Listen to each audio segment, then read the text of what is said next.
2.3 million people saw that I did this with potato chips. Can we make pasta chips in the microwave even though we have an air fryer and an oven?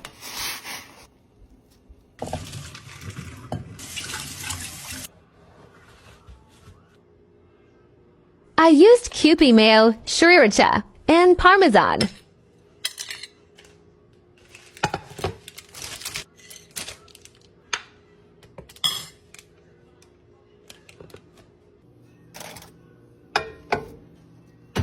It only took for a minute, and I stirred it after too.